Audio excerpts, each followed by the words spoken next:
সবচেয়ে আনপ্রেডিক্টেবল টি-20 বিশ্বকাপ ২০ দলের আসরে ছোট বড় মিলে একাকার। গ্রুপ পর্বের পাট চুকে গেছে, সুপার 8-এর মহারণ শুরু হচ্ছে সন্ধ্যায়। বিগ ফিশদের বুকে কাঁপন ধরিয়ে ছোটরা কেমন করল এই বিশ্বকাপে, সেই খতিয়ানটা এবার জানা যাক।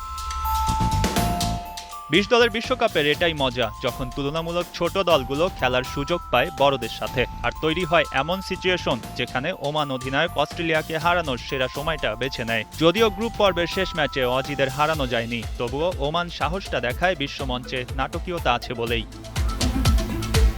এবারের বিশ্বকাপে ২০ দলের মধ্যে ৯ দলই আইসিসির সহযোগী দেশ, যারা দর্শকপ্রিয়তা যেমন পেয়েছে, বড় দলগুলোকে দিয়েছে বার্তাও। যুক্তরাষ্ট্র ৪ ম্যাচ খেলে ২ জয় নিয়ে এবারের জার্নি শেষ করেছে। সহযোগী দেশগুলোর মধ্যে আর কোনো দল ২টি করে ম্যাচ জেতেনি। নেদারল্যান্ডস, স্কটল্যান্ড, ইতালি, নেপাল, আরব আমিরাত প্রত্যেকেই জিতেছে একটি করে ম্যাচ। অন্যদিকে নামিবিয়া, কানাডা, ওমানের কপালে জয় জোটেনি। অবশ্য তাদের ক্রিকেটও দর্শক আকর্ষণ করেছে।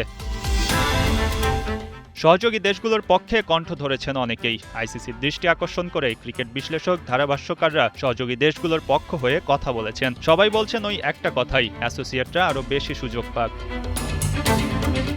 এবারের বিশ্বকাপে আলাদাভাবে নজর কেড়েছে নেপাল, ইতালির মতো দলগুলো। প্রথমবার বিশ্বকাপ খেলতে এসে চমক দিয়েছে ইতালি। নেপালকে পরাজিত করে ঝুলিতে তাদের এক জয়। তবে আরুজ্জিরা বড় দলগুলোর টেনশনের কারণ ছিল ঠিকই। ফুটবলে রাজ করে ক্রিকেটেও বড় কিছুর আভাস দিচ্ছে তারা। নেপালের খেলা থেকেও ক্রিকেট ফ্যানরা আমোদিত হয়েছেন। বড় দলগুলোর জন্য তারাও ছিলেন হুমকি। দেশটির ক্রিকেট পাগল দর্শকদের উপস্থিতিতে ভর্তি হয়ে যেত স্টেডিয়াম, যেন তা এক টুকরো নেপাল। সুপার 8-এ অবশ্য এই দলগুলোর কেউই যেতে পারেনি। এখানে বড় চমক দেখিয়েছে জিম্বাবুয়ে। সিকান্দার রাজার দল রাজার মতোই অপরাজিত থেকে সুপার 8 নিশ্চিত করেছে। ইতালি বা নেপালরা এ ধাপে পা দিতে না পারলেও জানান দিচ্ছে আরও বড় কিছুর। খুব শীঘ্রই হয়তো অ্যাসোসিয়েটদের সমীহ করেই ক্রিকেট পাড়ায় চলতে হবে বাকি দেশগুলোকে। মঈন হাসান, ৭১।